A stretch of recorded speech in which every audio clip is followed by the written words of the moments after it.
policies that guide the decisions of property and contractor selection.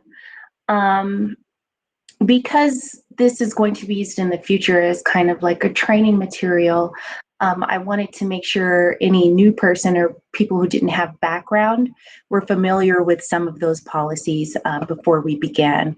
And so I put together a brief slideshow. It's, you know, you're going to have to listen to me drone on for about 15 minutes, but then we'll get to the exciting part, which is talking to our esteemed panelists who were so kind to join us today. So just one moment and I'll share my screen and we'll get there.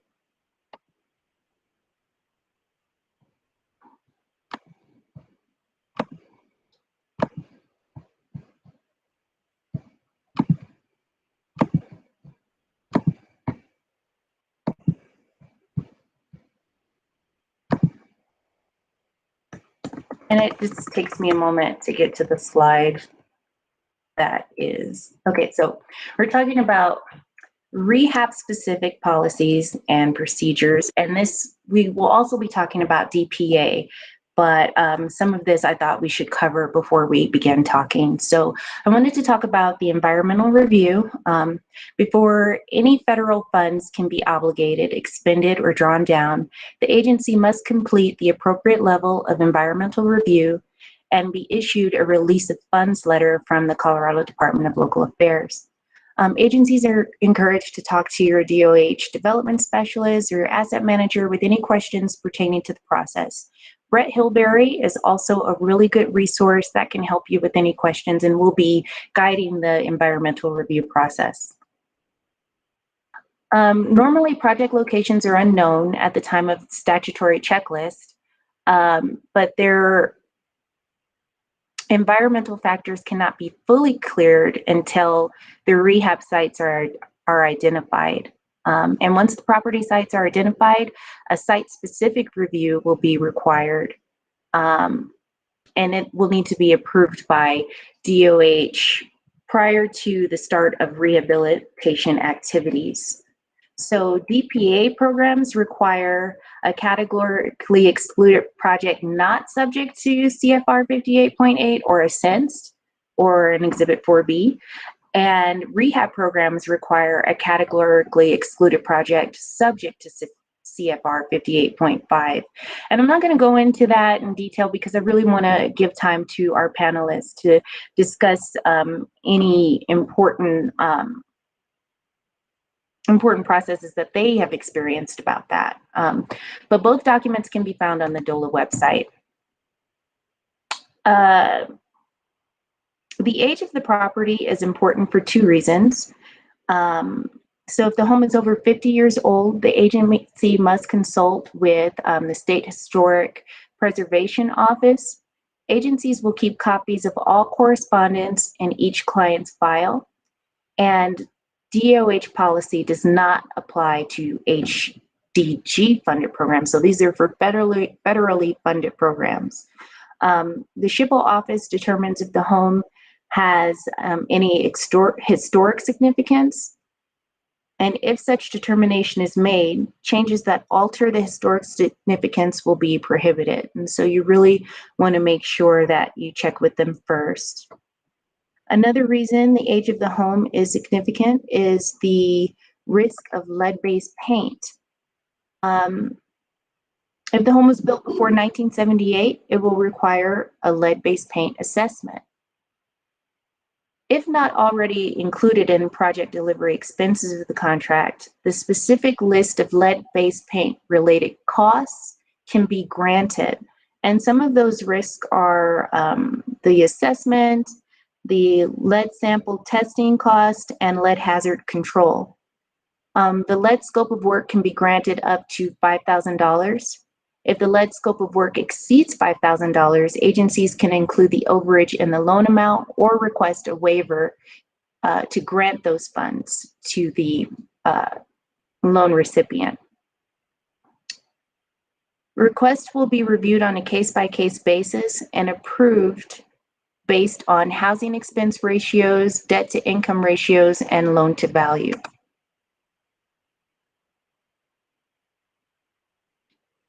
So each agency must write and implement written housings or written standards for rehabilitation.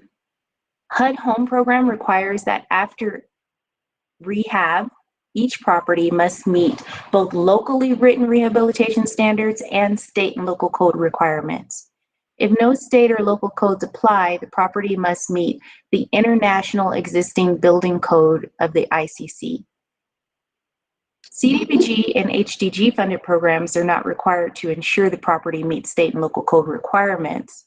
However, DOH encourages all agencies to try and correct as many issues as possible at one time, to the extent financially feasible for the client. So DOH has the policy that each property must have a minimum of one building code or UPCS deficiency to be eligible for rehabilitation.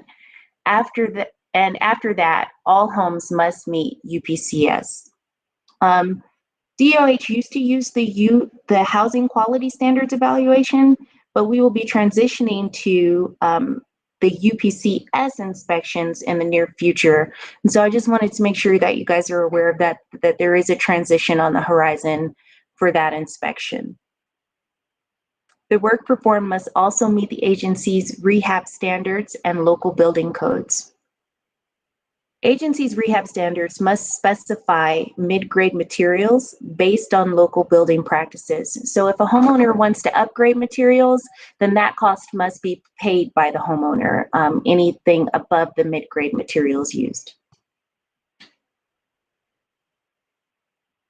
All improvements must be physically attached to the property and permanent in nature. Site work on the client's property is eligible only if the client's home also receives rehab services, or it will correct a threat to health and safety. So you can do rehabilitation that's not connected to the home if it is like a threat to health and safety, like a lifted sidewalk or something like that. All threats to health and safety must be completed before general improvements, and those include building code and UPCS violations, as well as any site work needed to stabilize the property, control erosion, correct drainage problems, remove fire hazards, and otherwise protect from potential natural disasters. If the cost of the home exceed the maximum loan amount of $24,999, agency staff, in consultation with their client, will prioritize the list of rehabilitation activities, with the top priority being to correct any health or safety issues. General property improvements may also be completed, but those improvements can only comprise 20% of the loan. Secondary measures improve the appearance of the property, but are not health and safety or resiliency items. Loans may be made to address any specific hazards that pose an immediate danger to health. So we do emergency repairs, and emergency repairs are not subject to the verification requirements of the Well-Formed Reform Act, meaning that they don't have to be citizens in order to receive a loan for emergency repairs. Those loans should not exceed $12,000 per applicant. And if the home needs additional non-emergency work, then they have to go through the entire approval process and meet the requirements for that to receive that loan. DOH does not require that the agency's loan committee approve emergency loans, and so you can go ahead and do those without consulting your committees. Replacement or reconstruction of the home is an eligible activity if the cost associated with the repair exceeds the cost of providing the replacement home. And clients must have the ability to finance the difference between the maximum rehabilitation cost and the total replacement cost. So when an agency has a homeowner that is needing a repair for a home, they should perform the inspection themselves or contract directly with a qualified third party for the inspection. Agencies using home funds must also evaluate compliance for UPCS or Uniform Physical Condition Standards prior to the rehabilitation and post.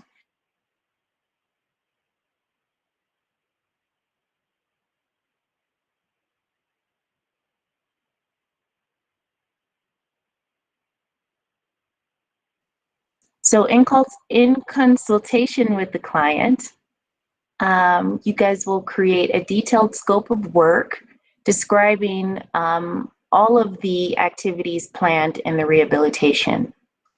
Agencies must conduct interim progress inspections as well as final inspections to ensure the quality of all construction, adherence to the scope of work, and conformance with both building codes and agency rehab standards. The agency must conduct such inspections prior to the release of any payments. And also photos must be taken of the interior and exterior of the property prior to and after the completion of work.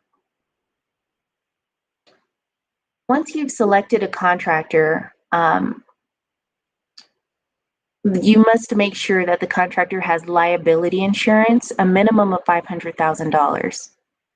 Contractors must be licensed in the type of work they're providing as required by the jurisdiction, and all contractors in federally funded projects must be registered in SAMS at www.sam.gov.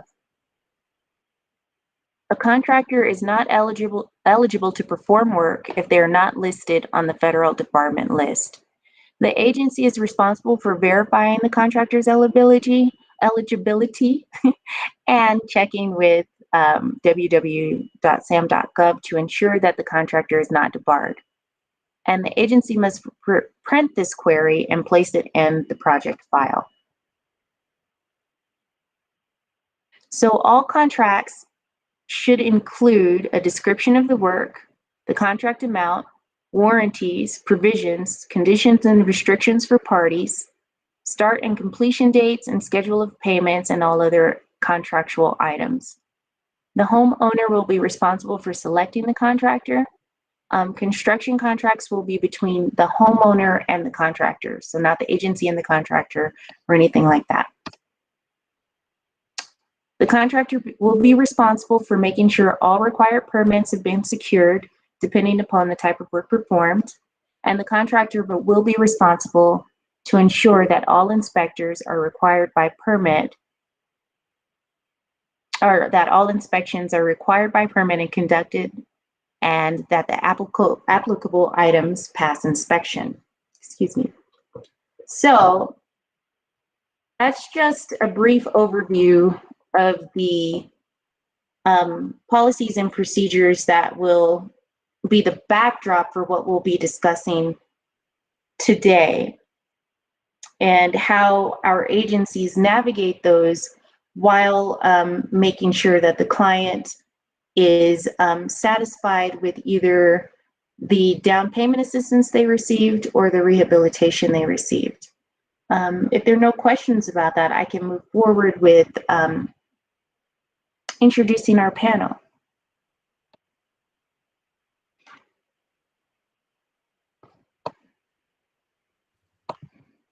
Ebony? Yes. Will DOH be providing more information on the UPCS inspections that are going to be required? Yes, we will be doing that soon. There will be a rollout about that in the near future. So we won't leave you in the dark about that. Thank you.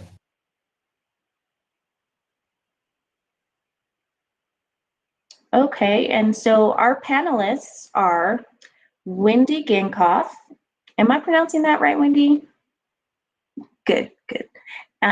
Stephen Cordova and Vicki Albert. And just a brief little blurb about each of them. I want to thank you all for joining us again. Wendy is the Housing Rehabilitation Program Manager and has been working with Housing Resources of Western Colorado for the majority of her life. And she grew up helping her family repair and remodel their personal rentals.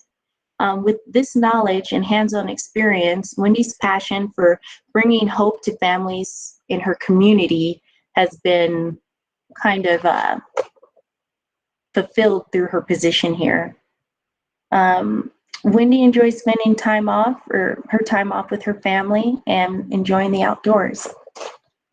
Next, we have Stephen Cordova, who assumed the executive director position of Total Concept, previously known as Tri-Housing County Community Development Corporation, in September 2010.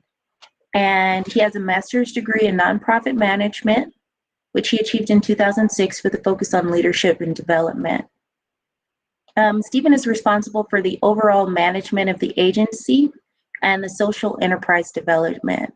And under Stephen's leadership, the organization has experienced a great deal of growth, specifically in property management, acquisition of property development, and he's responsible for the overall, property development and housing services.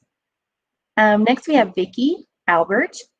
Vicki Albert has been in the housing industry for 25 years and in a number of capacities, from lending industry and underwriting to grant writing and program management. Vicki currently is the program manager for Rocky Mountain Community Land Trust. And she says,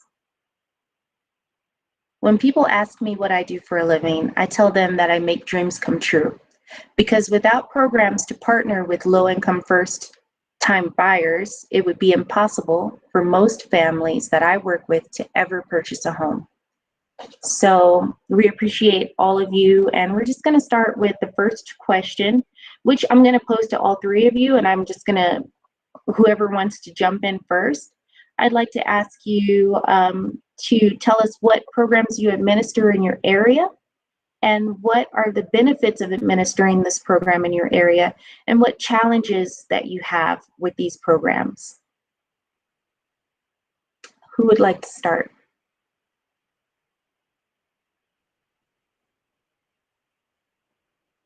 Okay.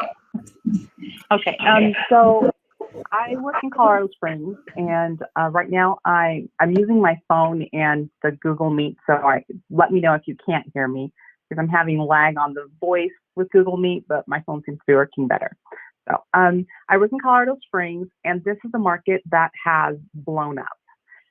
In the past, we were able to help low-income families get into homes. And there were plenty of homes that were turnkey ready, which means that they met all the home guidelines to move in. They didn't have any issues with peeling paint or subflooring in bathrooms that was soft and ready to deteriorate, or anything substandard in the home.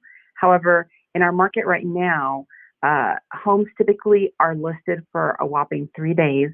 And that's just because the realtors don't accept contracts right away. So that gives everybody the opportunity to outbid the next person. And investors are paying cash sight unseen for properties. So the older housing stock in Colorado Springs is typically what our first-time home buyers would purchase in acquisition. And they were not luxurious homes, but they were great first-time home buyer homes. Those are not available right now. So having rehab funds has made it so that we can look at homes that otherwise would not qualify for this program. We can help mitigate some of the issues, like having unsanitary cooking surfaces where the countertops have missing chunks on them, or flooring that does not cover the entire floor, carpets torn up, or replacing vanities in the bathrooms, or replacing soft subflooring in the bathrooms. This is the only way that we have been able to get families into properties right now, because where we were helping 26 families in the past, right now we're down to 13, not because there aren't any families in line, but because there are no homes under $300,000 in the Colorado Springs area that can be acquired. And I'm talking about 2-bedroom, 1-bathroom condos. I'm not talking about single-family detached residences. So this having rehab funds is just the only way I could see right now bringing new properties into our inventory. I work in a land trust, so we're very fortunate that we have an inventory that resells for new homeowners. But many programs do not have that.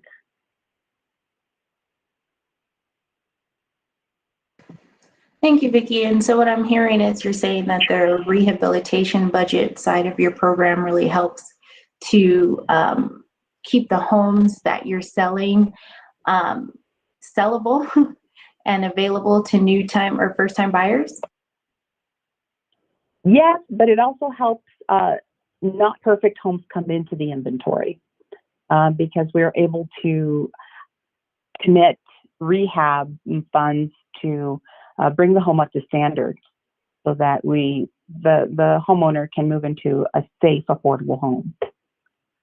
Because if a low-income homeowner moves into a fixer-upper, they move out of a more fixer-upper. That's what I tell all the families, and this is the reality that I've seen over the last 25 years, because life happens. You need tires, you need a new roof, and all of those little fix-up things you were going to do, they pile up. So. Exactly. So it sounds like that rehab portion is vital to the DPA program. So It is. Yeah. I'm going to move next to Steve, since he was talking about next. Can you tell us about the programs that you manage in your area? Sure. Hello. Good morning, everybody.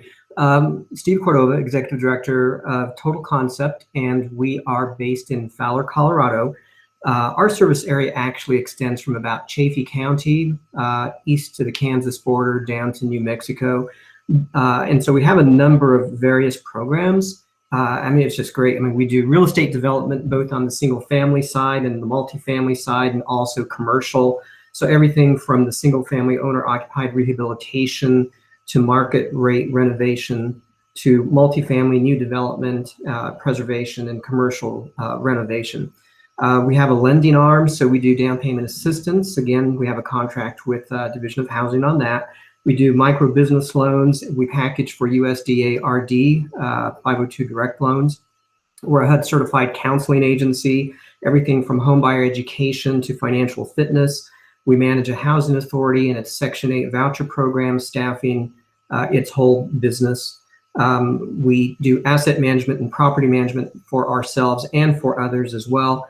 And as part of our social enterprise development, we're launching a realty business as well.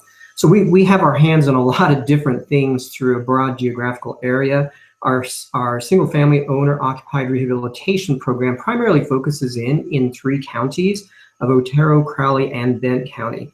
And I think the biggest issue we have can be all wrapped up into productivity or production issues. And some of those things, as we all know, deal with the housing stock and the valuations or values that exist in those homes. The client eligibility is an issue, particularly in their ability to repay based on this loan product. Contractor availability is a huge issue. For example, none of our 3 counties technically has a licensure requirement for contractors. So pretty much anybody with a hammer and a screwdriver holds themselves out as a contractor.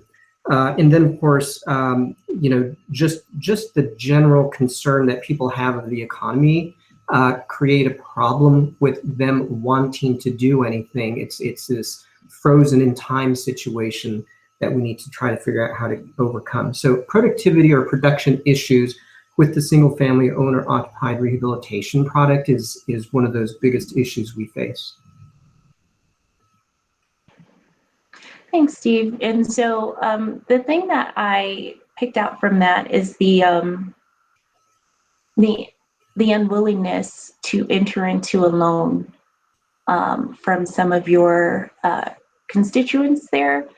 How do you overcome that? Can you do that by offering a deferred loan or maybe a loan to grant process? How do you mitigate that? Absolutely, and thanks for picking up on that, because that I think is one of the most important things in housing rehabilitation. And that is, in fact, the counseling aspect of this, right?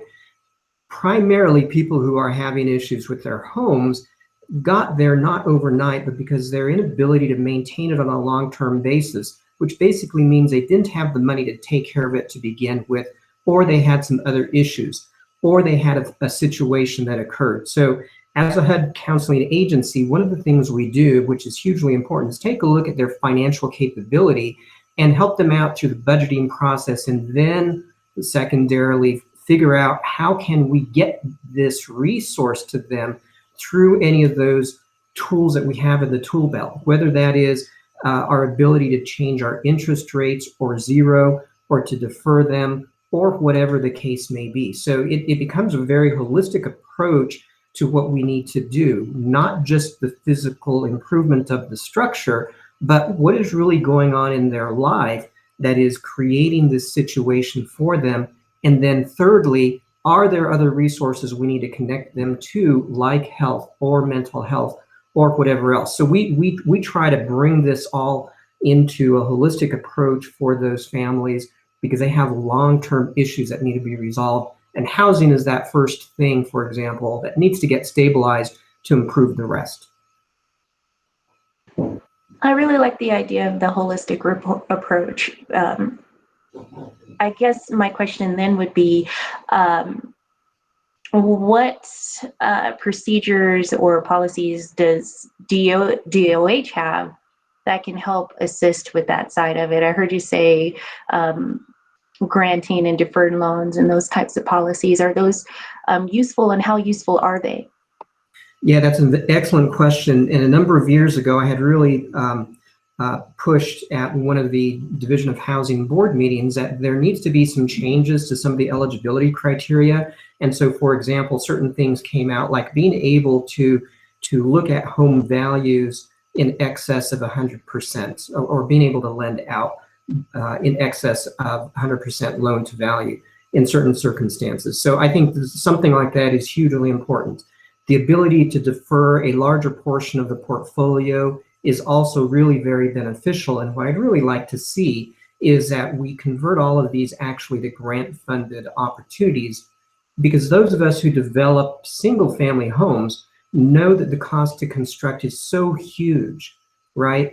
And especially now over the last year, those costs have just skyrocketed. So a family who was able to afford a repayment based on a loan of $22,000, that $22,000 no longer today covers what $22,000 did last year, right? It needs to be much higher, and people don't have the room to borrow that much money. So we need to find ways to grant them more money, because when we could improve the values of their homes, there's a domino effect and a cascading effect that it improves the home values around the community as well too.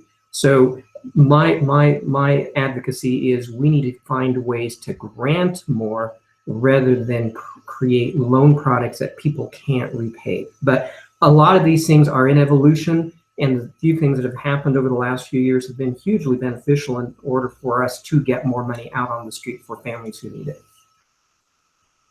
Seems like you have some agreement from other agencies there. And I'm going to move on to Wendy and ask her about her service area and what are the benefits and challenges of the program that you manage there. Good morning. I'm Wendy, and I work with Housing Resources here in Grand Junction, Colorado, and we cover Mesa County, Garfield, and Rio Blanco.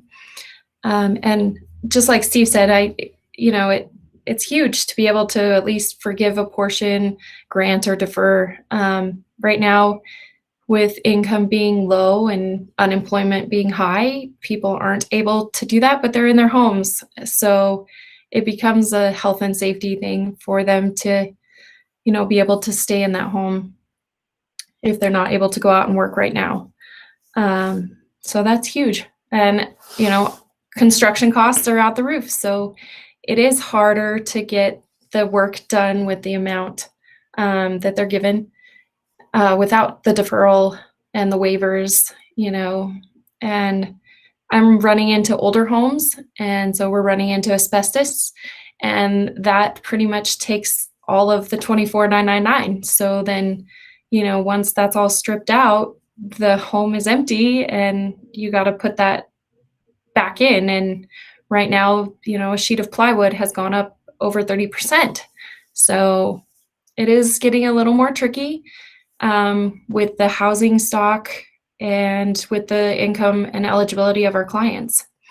So contractors are super busy. So to find a good one that's reliable has been tricky also. I have one contractor that is amazing and all the families want him to do everything, even though they've had 2 or 3 other options. So it's like I can't have him doing everything because he can't do it in the time frame of the 6 months that we need it to be done. So that's, yeah, inspections and then building codes, trying to mesh and make sure everything is met can be a little tricky sometimes with the cost also. So yeah, that's where we're at. And the thing that I picked up on there, like from your service area, would be contractor availability. Yeah. So have you tried like going outside of your jurisdiction? How does that work for you? Or I have talked to Steve Bolser in Montrose, and he's a newbie, but he's been reaching out and sharing contractors. And so for the asbestos mitigation and lead, I have some new contacts. So there was one from Montrose area that is willing to come up here, but they can't beat my price that I get here in town. So you get the travel cost if you're bringing in somebody from a different area. so the travel costs, maybe looking at that for project delivery. Is that what I'm hearing? Maybe. I mean, we were already kind of granted for the lead-based test anyway in our delivery. So. Mm-hmm. And I have some comments that say that some agencies are bringing a contractor team from Alamosa to Gunnison a few times a year, and then they do all the work in 1 week. Is that like a strategy that might help, or? I got to find somebody. That's the trick. Yeah. Okay. And so I guess that kind of segues into how are we finding people willing to enter into a loan? What are your, well, before I go there, I almost forgot about a question that I wanted to ask Vicki. Vicki, are people hesitant entering into or trying to look for new homes now due to the costs, due to the additional loans that they have to enter into with your agency? Well, we do everything on a grant basis because we don't have the ability to monitor disclosures. We're a very small organization, so we just can't do that. So everything we look at is on grant basis. Families I am seeing are really urgently looking to purchase homes because families who are in a single family residence or a townhome or a condo, not in an apartment building, many of their landlords are looking to cash out right now on their properties, and rent is going up significantly in our area. So many families are scrambling to find somewhere to live. I've had some, because we're also a HUD home counseling agency, I've had some families who have had 300% increase in their rent. You know, they've lived in a specific home for an extended period of time, and now they're looking to, the landlord's going to do some rehab to it, and they're going to triple the rent, and they can get that. So I do not see hesitancy in that, and families looking to purchase. But I was going to mention that one of our challenges is that we mass test all of our homes because, like I said, we're a land trust, and the homes are a pool of homes that are resold to the next family and the next family. So we want to make sure they're safe homes. And in meth testing, that brings up a situation where rehab needs to be done at times to the homes, and finding just contractors in general is difficult in our area because it's a booming industry. We are very lucky to have been in this area for over 20 years and have some great relationships with some retired contractors who specifically just work our contracts. One of the things that I'm seeing from new contractors that I've tried to talk to come on board and work with the affordable housing community is that they don't want to go to sam.gov because they say that there's just a lot of paperwork there, and I'm not really sure what that entails because I've never been a contractor at sam.gov, but I'm hearing that is something that is making some contractors reticent to become part of the community asset that we need right now. That's interesting. That's the first that I've heard about hesitancy with registering with sam.gov. Okay. Another agency is having similar issues, and so that's something that, yeah, that's up for future discussion. Another thing I wanted to talk about was getting people in the door for advertisement. How are you advertising? What's working best for you? And how are you reaching out to those least likely to apply? And are you seeing any headway with any of your tactics for getting people least likely to apply in the door? I'm going to go to Steve for that. Sure, that's great. So, you know, it's interesting. We actually have more demand from people who are over 80% AMI, and even including, I think it must have been yesterday, the day before, even families who are over 120% AMI.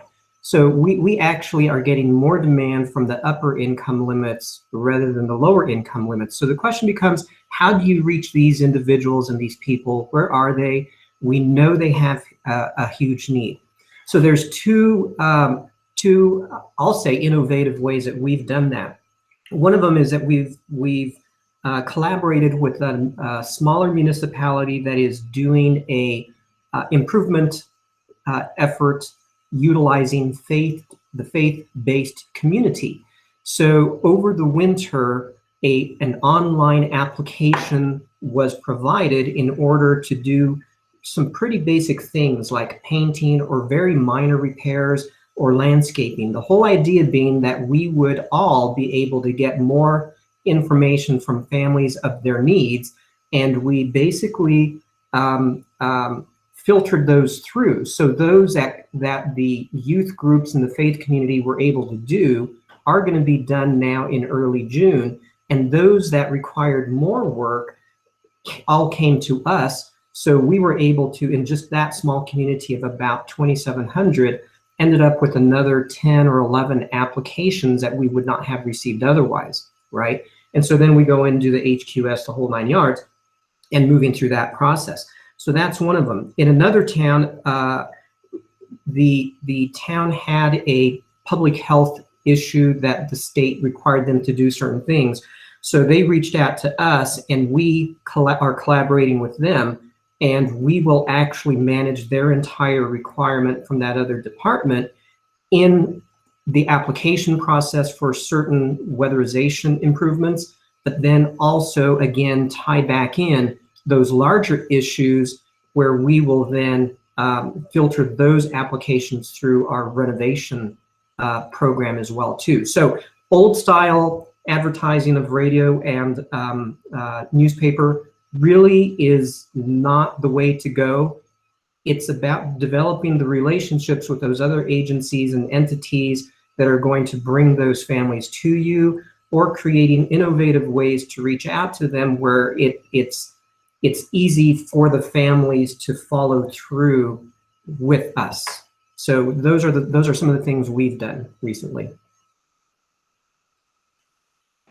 Those strategies are pretty dynamic, and I do agree that building relationships with the community and having networking is key to getting people in the door, because it's word of mouth and trust. So Wendy, what are you doing with your agencies? Well, we do have a TV commercial and social media, but we do have those relations with some of the other agencies. We have an ADRC, Aging Disability Resource Center, that we really work well with, that we get referrals from. So it is word of mouth, neighbors, communities, they're telling each other about it when they're getting the work done. So that's probably the most effective. Yeah, nothing like results to get results, huh? So, Vicki, did you want to chime in about your advertising strategies? So the way that the Land Trust works is Colorado Springs, we see ourselves as a housing continuum where we partner with Habitat for Humanity and Partners in Housing, as well as Silver Key. And we get a lot of referrals inter-office in that manner. And a lot of what we do is word of mouth. We tried doing some advertising, like Steve mentioned, on the radio and in the newspaper, and it really didn't pan out as well as social media, word of mouth, and interagency referrals, as well as reaching out to a couple of faith-based communities that have referred people to us, and now they know about us.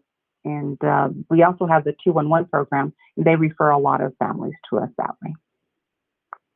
And 211 is a phone number you can call in Colorado Springs, and they'll give you the all of the nonprofits from if you need you have food insecurity or housing insecurity, or have a medical need, or have any other kind of a need. They have a list of all the nonprofits, and they'll give you phone numbers of the organizations that may be able to help.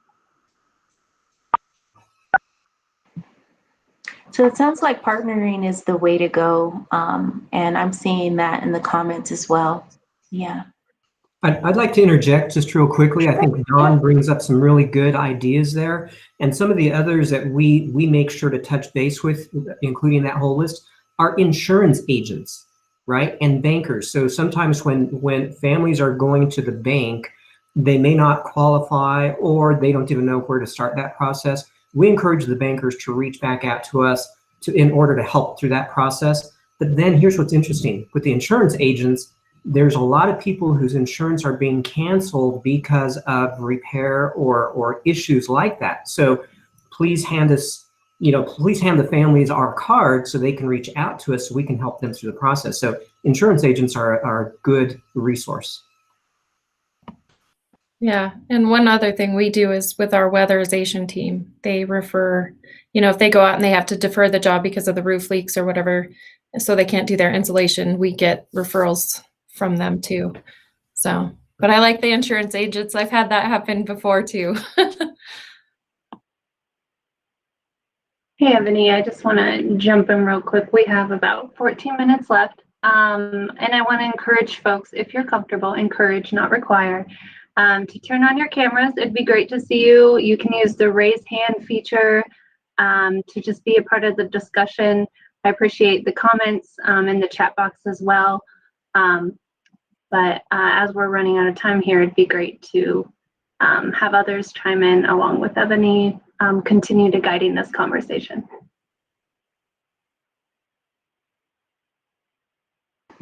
So we kind of touched on contracting and surviving issues with contractors due to contractor availability, things like that. Did anybody else want to discuss and talk about ways that they have overcome issues with contractors and getting the work done, making sure that the work is meeting code and up to the standards, your state and local codes and things like that? And this is open to the floor.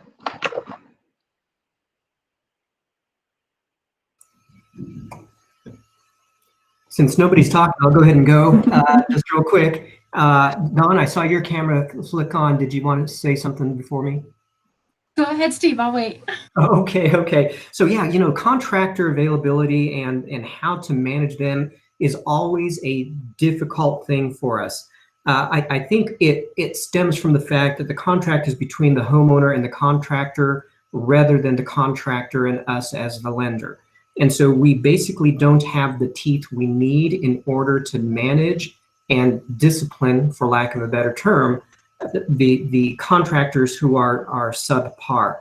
The second thing is, with that, it's very difficult for us to manage and keep that scope of work within the confines of the work order, rather than the scope creep that happens between the homeowner and the contractor when we're not present, so to say. So suddenly something else happens and there's been no change orders and things like this. So the difficulty with contractors is also that part. And then thirdly, contractors get really very impatient because the timeline for this to all occur is much longer than they're used to. So they get a little frustrated because it takes so long to get to closing and sign the contract for the service. And I'll add to that, Steve. We actually provide the contract for our homeowners to give their contractors and have it signed at closing. And we have clauses in our contract that says, like if they're not meeting timelines, then the homeowner has the right to request a $20 per day penalty. It says that if they don't have a change order approved by the lender, then the lender does not have to pay for it, and neither does the homeowner. So it encourages the contractor to make sure they're bringing that paperwork to us. But the biggest problem we're having right now is not getting them to want to do the work. It's getting the supplies to our area. We just lost our plumbing supplier. Cost of materials are going up and are harder to find. So we have contractors ready to roll. We sign closing dates with 90-day completion contracts, and they go and order their supplies, and their supplies are 180 days out. And so it's frustrating for the contractors and the homeowners at that point, but that seems to be one of our bigger issues at the moment.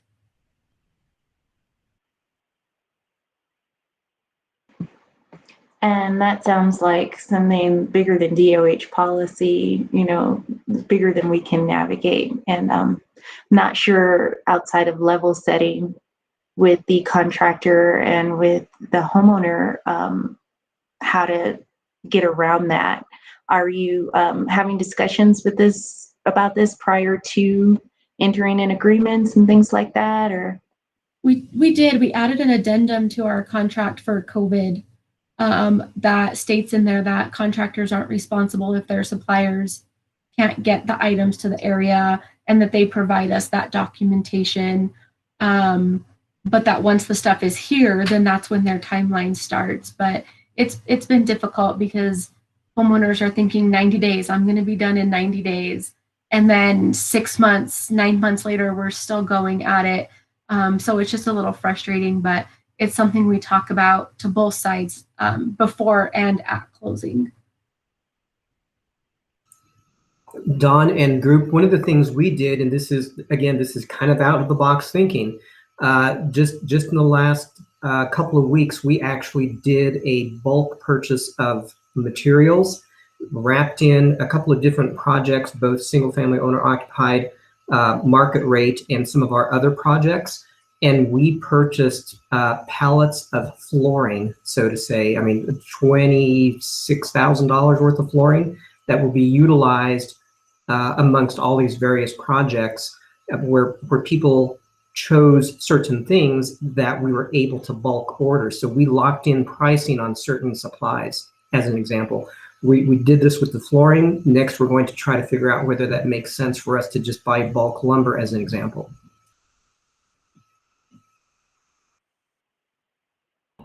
Yeah, with contractors, and homeowners, because they do get in that thing where they're changing or they're asking the contractor to do something extra, I just visit the job as often as I can to try and keep that from happening. But it's time consuming when, you've got 3 counties, it's 2 hours to Meeker from here. So it's not like I can go out there all the time. I just trust that the contractor knows that this is what they should be doing. And if they have a change, or the homeowner wants to change something, that they contact me, but it's not always easy to keep that from happening.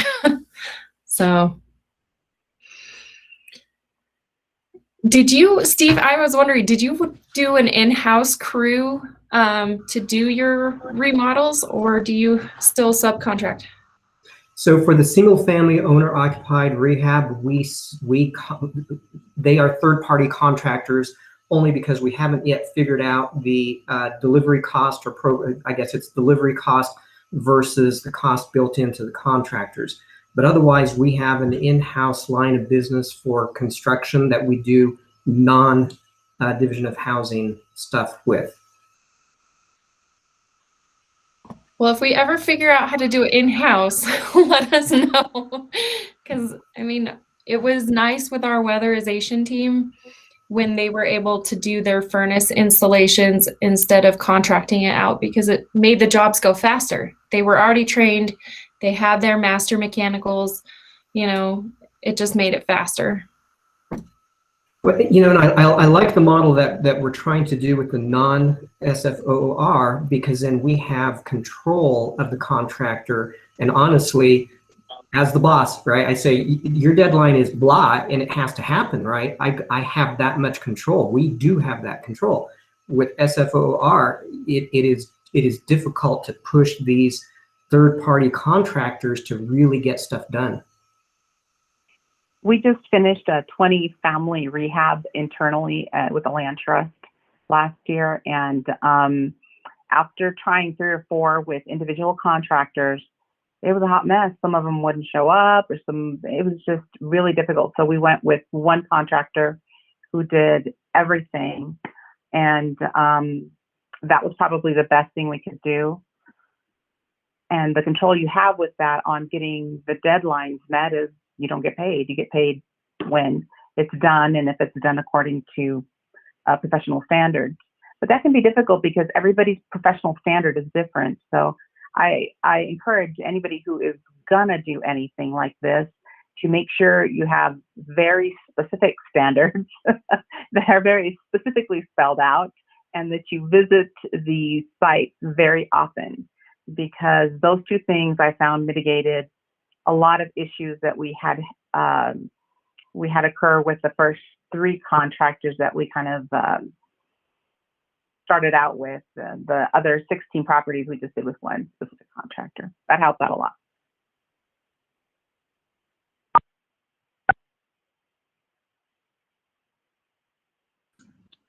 We have about 4 minutes left. If anyone has any other questions.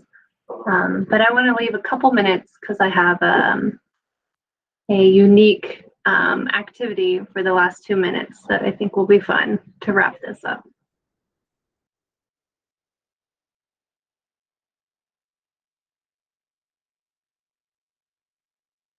All right, when I was jumping in, Ebony, do you have any last comments, questions for anyone?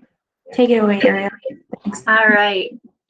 Well, I want to say thank you to Ebony for the wonderful job she's done on this mini series. I hope you guys have found this super helpful. You know, we want to continue to provide guidance and as be as good of a partner as we can.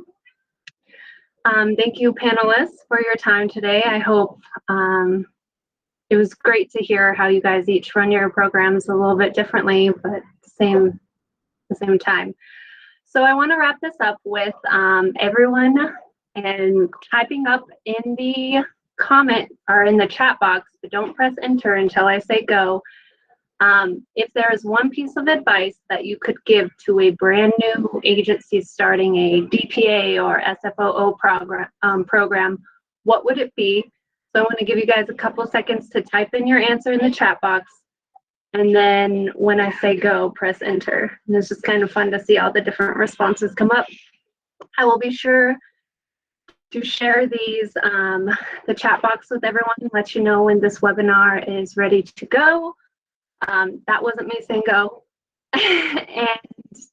And I'll be sure to also share out the panelists' contact information if you all are good with that in the email letting everyone know. Yes, 2 of the presentations are already on our website, but when I send out the email, I'll send you the link to that so you guys have access to all those meetings. So is everyone ready? You got your advice in the chat box? I'm gonna say that's a yes. Go.